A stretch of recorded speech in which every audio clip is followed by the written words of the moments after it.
ಕಲಬುರಗಿ ನಗರ ಪೊಲೀಸ್ ವತಿಯಿಂದ zero tolerance for anti rowdyism ಮತ್ತು ಇಲ್ಲಿಗಲ್ ಆ್ಯಕ್ಟಿವಿಟೀಸ್ ಅಂತ ನಿರಂತರವಾಗಿ ನಾವು ಫಾಲೋ ಮಾಡ್ತಾ ಇದ್ದೀವಿ. I repeat, zero tolerance for any kind of rowdyism or illegal activities or organised crimes.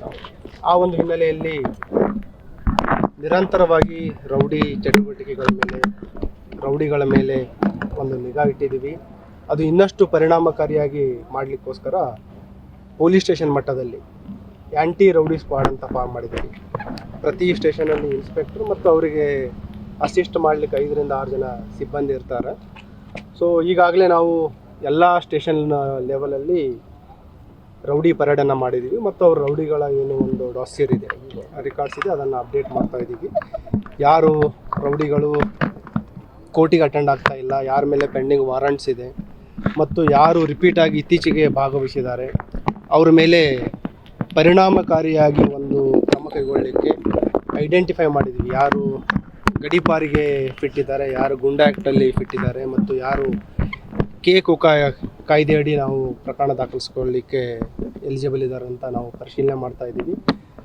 ಈಗಾಗಲೇ ಸ್ಟೇಷನ್ ಲೆವೆಲಲ್ಲಿ ಮತ್ತು ಸಬ್ ಡಿವಿಷನ್ ಲೆವೆಲಲ್ಲಿ ರೌಡಿ ಪರೇಡ್ ಆಗಿತ್ತು. ಈ ದಿನ ನಾವು ಪ್ರತಿ ಸ್ಟೇಷನ್ನಿಂದ ಏನು ಟಾಪ್ 10 ರೌಡೀಸ್ ಇದ್ದಾರೆ ಅವರ ಒಂದು ರೌಡಿ ಪರೇಡನ್ನು ನಗರ ನಮ್ಮ ಕಚೇರಿ ಎದುರುಗಡೆ ನಾವು ಮಾಡಿದ್ದೀವಿ. ಈಗಾಗಲೇ ಯಾರು ಸರಿ ಇದ್ದಾರೆ, ಯಾರು ತಿದ್ಕೊಳ್ತಾ ಇದ್ದಾರೆ ಅವರಿಗೆ ತಿದ್ಕೊಳ್ಳಿಗೂ ಕೂಡ ನಾವು ಅವಕಾಶವನ್ನು ಕೊಡ್ತಾ ಇದ್ದೀವಿ ಮತ್ತು ಯಾರು ಅವರ ಚಲನವಲನ ಬದಲಾವಣೆ ತರ್ತಾ ಇಲ್ಲ ಅವ್ರ ಮೇಲೆ ನಾವು ಕಠಿಣ ಕ್ರಮದ ಬಗ್ಗೆಯೂ ಕೂಡ ಅವರಿಗೆ ಎಚ್ಚರಿಕೆಯನ್ನು ನೀಡಿದ್ದೀವಿ.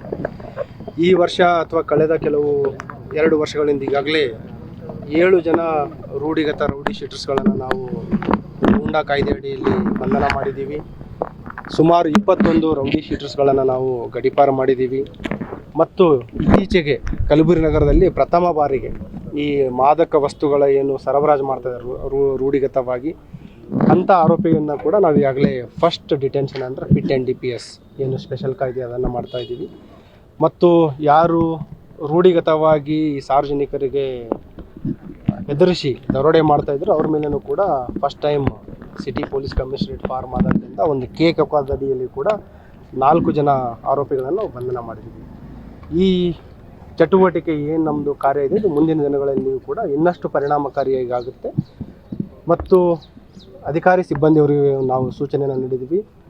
ಪ್ರತಿ ಮಂತ್ ಈ ರೌಡಿ ಶೀಟರ್ಸ್ ಪರೇಡ್ ಆಗಬೇಕು ಮತ್ತು ಅನಿರೀಕ್ಷಿತವಾಗಿ ನೈಟ್ ರೌಂಡ್ಸಲ್ಲಿ ಇರ್ಬೋದು ಮತ್ತು ಎನಿ ಸರ್ಪ್ರೈಸ್ ಚೆಕ್ಸ್ ಆಗಿ ರೌಡಿಗಳ ಮನೆಗಳನ್ನು ಸರ್ಚ್ ಮಾಡೋದ್ರ ಬಗ್ಗೆ ಆಯಿತು ಮತ್ತು ಅವ್ರ ಮೇಲೆ ಕ್ರಿಮಿನಲ್ ಇಂಟೆಲಿಜೆನ್ಸ್ ಕಲೆಕ್ಟ್ ಮಾಡಿ ಅವರ ಚಲನವಲನದ ಬಗ್ಗೆಯೂ ಕೂಡ ಮಾಹಿತಿ ಕಲೆ ಹಾಕಿ ಅವ್ರ ಮೇಲೆ ಕಠಿಣವಾದ ಕಾನೂನು ಅಡಿಯಲ್ಲಿ ಪ್ರಕರಣ ದಾಖಲಿಸ್ಕೊಂಡು ಕ್ರಮ ಕೈಗೊಳ್ಳಬೇಕಂತ ಸೂಚನೆ. ಈಗಾಗಲೇ 2 ಜನರನ್ನು ನಾವು ಐಡೆಂಟಿಫೈ ಮಾಡಿದ್ವಿ. ಮುಂದಿನ ಕೆಲವು ದಿನಗಳಲ್ಲಿ ಒಂದು ಗುಂಡಾ ಆ್ಯಕ್ಟ್ ಮತ್ತು 2 ಈ ಕಮಿಂಗ್ ಮಂತಲ್ಲಿನೇ ಕೂಡ ನಾವು ಒಂದು ಗುಂಡಾ ಆ್ಯಕ್ಟ್ ಮತ್ತು 2 ಗಡೀಪಾರಿಗೆ ನಾವು ಕ್ರಮ ಕೈಗೊಳ್ಳಲಿಕ್ಕೆ ಡಿಸೈಡ್ ಮಾಡಿದ್ವಿ. ವಾರ್ನ್ ಮಾಡಿದ್ರು ಕೂಡ ಅವ್ರ ಆ್ಯಕ್ಟಿವಿಟಿ ಈ ಕಳೆದ 1-1.5 ವರ್ಷದಿಂದ ನಾವು ನೋಡಿದರೆ ಸುಮಾರು ಸಿಗ್ನಿಫಿಕೆಂಟ್ ರಿಡಕ್ಷನ್ ಆಗಿದೆ. ಯಾವುದು ಆರ್ಗನೈಸ್ಡ್ ರೌಡಿ ಆ್ಯಕ್ಟಿವಿಟಿ ಇರ್ಬೋದು ಮತ್ತು ಸಾರ್ವಜನಿಕರು ಹೆದರಿಸುವಂಥದ್ದಾಗ್ಬೋದು, ಅಂಥದ್ದು ಯಾವುದೂ ನಮಗೆ ಸಿಗ್ನಿಫಿಕೆಂಟ್ ಆ್ಯಕ್ಷನ್ ತೊಗೊಳ್ಳೋವಂಥದ್ದು ನಮಗೆ ಅವಕಾಶ ಬಂದಿಲ್ಲ ಮತ್ತು ಎಲ್ಲೇ ಅವಕಾಶ ಇದ್ದರೂ ಕೂಡ ನಾವು ಕಠಿಣವಾದ ಕ್ರಮವನ್ನು ತೆಗೆದುಕೊಂಡಿದ್ದೀವಿ. ಸಾರ್ವಜನಿಕರು ಗುರುತಿದೆ ಮತ್ತು ಮಾಧ್ಯಮದವರಿಗೂ ಗುರುತಿದೆ. ಮುಂದಿನ ದಿನಗಳಲ್ಲಿಯೂ ಕೂಡ ನಮ್ಮ ಏನು ಈ ಜೀರೋ ಟಾಲರೆನ್ಸ್ ಅಪ್ರೋಚ್ ಇದೆ ಅದನ್ನು ಕೂಡ ನಾವು ಮುಂದುವರಿಸ್ತೀವಿ. ಕೆಲವು ರೌಡೀಸ್ಗಳದ್ದು ಏನಿದ್ದಾರೆ, ಈ ಏನು ರೌಡಿ ಪರೇಡ್ ಇದೆ ಇದು ಇನ್ವಿಟೇಷನ್ ಮುಖಾಂತರ ನಾವು ಮಾಡ್ತಾ ಇಲ್ಲ. We want to do it like a surprise. ಯಾವತ್ತು ಬೇಕಾದ್ರೂ ನಾವು ಕರಿಬೋದು ಮತ್ತು ಏನು ಟಾಪ್ 10 ರೌಡೀಸ್ ಇದ್ದಾರೆ ಸುಮಾರು ಜನರಿಗೆ ಈಗಾಗಲೇ ನಾವು ಗಡೀಪಾರು ಮಾಡಿದ್ದೀವಿ. ಕೆಲವರು ಗುಂಡಾ ಆ್ಯಕ್ಟ್ಗಳಲ್ಲಿ ಕೂಡ ನಾವು ಅರೆಸ್ಟ್ ಮಾಡಿದ್ದಿದೆ. ಕೆಲವರು ಔಟ್ ಆಫ್ ಹೆಡ್ ಕ್ವಾರ್ಟರ್ಸ್ ಇದ್ದಾರೆ, ಅವರಿಗೂ ಕೂಡ ಮುಂದಿನ ದಿನಗಳಲ್ಲಿ ಕರೆಸ್ತಾ ಇದ್ದೀವಿ. ಕೆಲವರು ನಾವು ಏನು ಕರೆಸಿದ್ದೀವಿ ಅದನ್ನೇ ಹೇಳ್ತಾ ಇದ್ದೀವಿ. ಯಾರು ಇವತ್ತು ಬಂದಿಲ್ಲ ಅವರಿಗೂ ಕೂಡ ಕರೆಸ್ತೀವಿ.